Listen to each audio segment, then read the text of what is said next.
अब यदि हम मानस उदाहरण स्वरूप कैकेयी मैया के प्रसंग को लें तो कैकेयी को भी कैकेयी के रहस्य को दो पक्ष रूप में समझना पड़ेगा। एक पक्ष जो प्रशंसा करने वाला पक्ष है और वह भी इतना महान है जिसकी बात को हम काट नहीं सकते। हम समूह में दम नहीं जो कह दे कि नहीं गलत कह रहे हैं।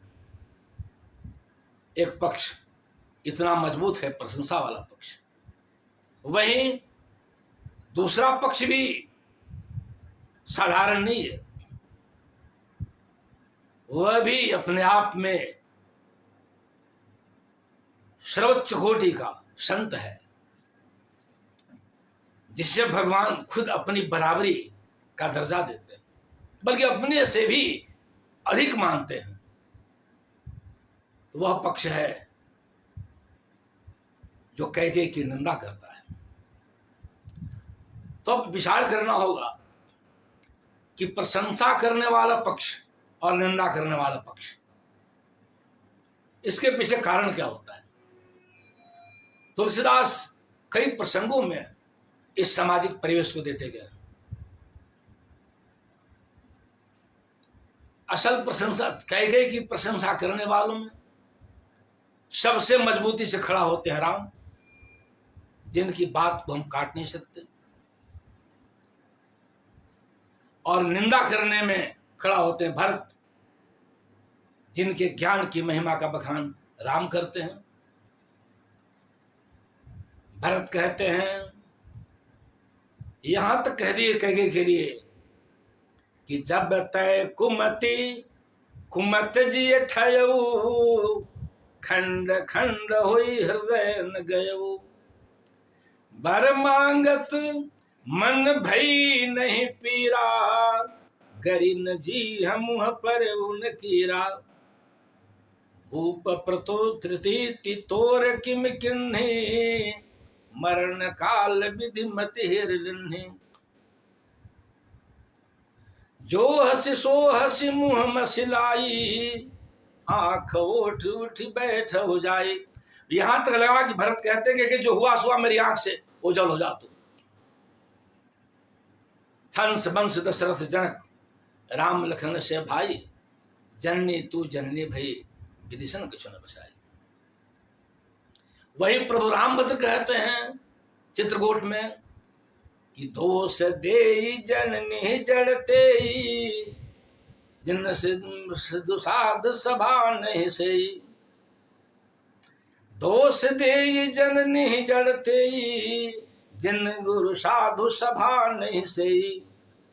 अब देखिए जरा, यथार्थ रूप और आदर्श रूप। एक आदर्श का मतलब कि किसी पात्र को किस रूप में होना चाहिए, आदर्श क्या कहता है, और यथार्थ मतलब वर्तमान में वह किस रूप में है, जिस रूप में है वह यथार्थ रूप होता है। तो जरा सोचे, हम चित्रकूट में जब सभा लगी, उसमें गुरु वशिष्ठ से लेकर निखात तक थे, मतलब उच्च कोटि के पूजनीय महात्मा से लेकर निम्न कोटि का निखात भी था। जनक वगैरह सब ज्ञानी थे, बड़ी सभा थी। उस सभा में भगवान भाषण देना प्रारंभ करते हैं।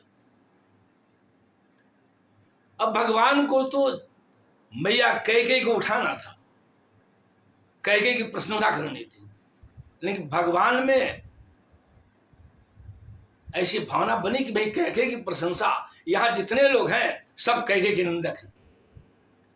भरत खुद कहे हैं कि भैया समाज से पूछ लीजिए, मैं ही नहीं, ये सब लोग की दृष्टि में कैकेयी निंदनीय है।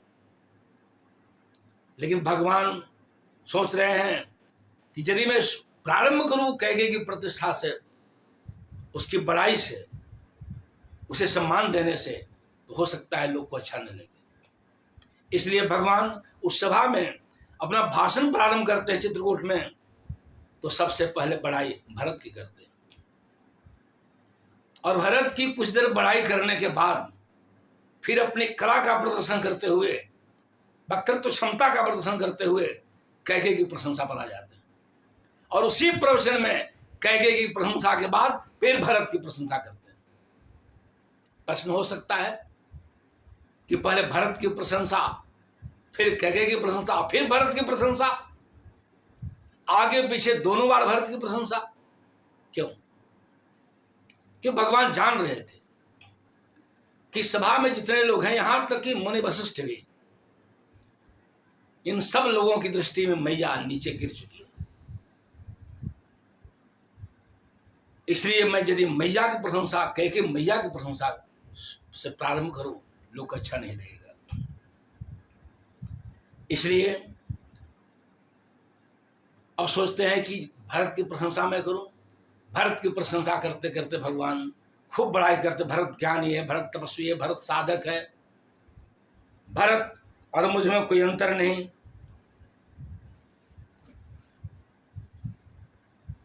यही ना कथा सुनाए थे, वशिष्ठ की दृष्टि में भी गिर गई थी कैकेयी। प्रथम कथा मुनिवर सब बरनी, जिन्हें बुद्धि कुटिल कैकेयी करनी। कैकेयी कुटिल करनी जो थी, सारी कथा पहले व्यक्त किए थे भरत के सामने वशिष्ठ।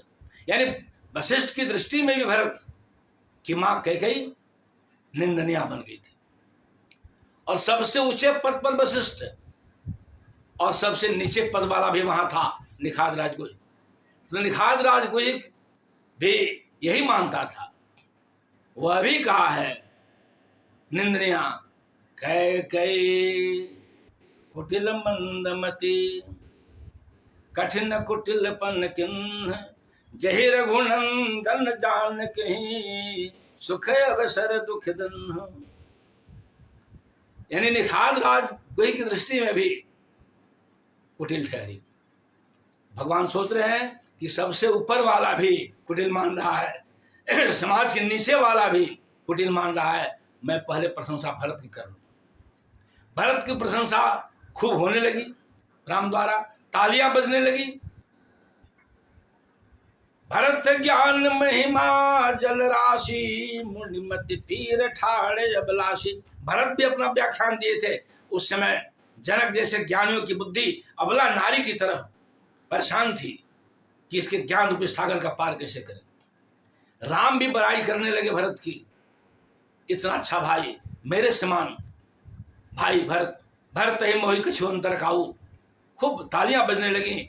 और भरत की प्रशंसा के बाद अपने वक्तव्य का प्रदर्शन करते हुए, अपनी कला का प्रदर्शन करते हुए भगवान तुरंत कैकेयी पर आ जाते हैं और कहते हैं कि जिस मैया में ऐसी पात्रता थी, जो भरत जैसे सपूत, भरत जैसे संत, भरत जैसे विवेकी को पैदा की, उस मैया की निंदा कौन कर सकता है। जिस बीज में क्षमता होगी वही वृक्ष पेड़ बनेगा, उसका फल निकलेगा उसके अंदर। बीज यदि अच्छे फल का होगा तो फल भी अच्छा मिलेगा। तो जो मैया भरत जैसे संत को पैदा की, विवेकी को पैदा की, उस मैया की निंदा कौन करेगा। सबकी मुड़ी झुक गई।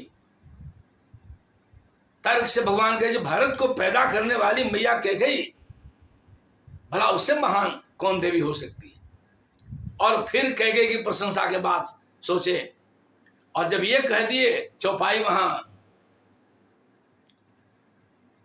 कि मैया को दोष वही दे सकता है जो दुष्ट हो, गुरुजन की सेवा न किया हो, संत की सभा का सेवन न किया हो।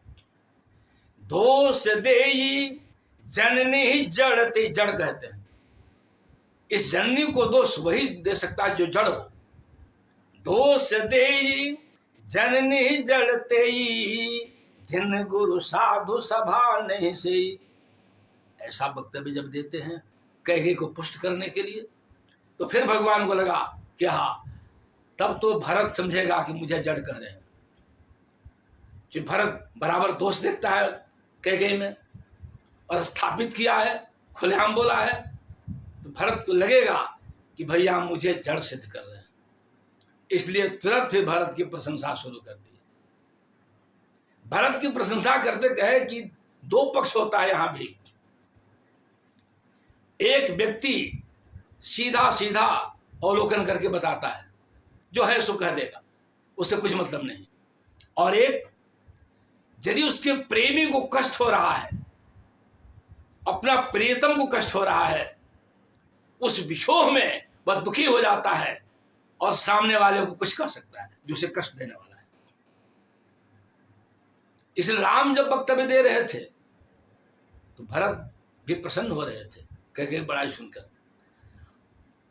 और फिर राम जब भरत की बड़ाई करने लगे और कह रहे हैं, भरत इसमें तुम्हारा दोष नहीं, अरे मेरे प्रति तुम्हारा स्नेह का कारण है यह। मुझसे इतना स्नेह था कि मेरी जुदाई तुझसे सही नहीं गई, और यही कारण रहा, यही पक्ष रहा, तुम्हारी दृष्टि में तुम्हारी मैया निंदनीय बन गई। मुझसे प्रेम के कारण, और कुछ कारण नहीं है। मुझसे इतना प्रेम तो करता था। एकांत में भरत को प्रसन्न देखकर कह गए कि बड़ाई करते समय जब भरत प्रसन्न थे, भगवान सोचे भरत को बड़ी प्रसन्नता हो रही है, अब मैया के प्रति इसकी भावना बदल गई होगी। एकांत में पूछते हैं, भरत अब बताओ तुम्हारी दृष्टि में तुम्हारी मैया कैसी रही? मेरे वक्तव्य को सुनकर तो बड़ा प्रसन्न हो रहा था बोलते समय, तुम्हारी आंख में से आंसू की बूंदें ढल रही थी। इसका मतलब तू अब मान लिया कि तुम्हारी मैया निंदनीय नहीं वंदनीय है? भरत बोले कि नहीं प्रभु, मैं यह सोचकर आंसू नहीं बहा रहा था। मेरा चेहरा इसलिए प्रसन्न चित नहीं था उस समय। मैं तो यह सोच रहा था, यह सोचकर प्रसन्न हो रहा था कि मेरे इष्ट कैसे हैं, मेरे प्रभु कैसे हैं, जिन्हें इतना कष्ट दी मेरी माता कौशल्या। ये कह गई मेरी मैया इतना कष्ट दी, इतनी पीड़ा दी, क्या नहीं बाकी रखी।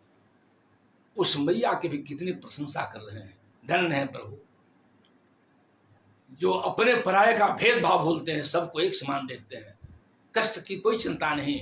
जो मैया कोई कष्ट देना बाकी नहीं रखी, उस मैया की भी इतनी प्रशंसा कर रहे हैं। कैसे हैं मेरे प्रभु उदार, मेरे भैया उदार, यह सोचकर मैं आंसू बहा रहा था आपके गुण पर।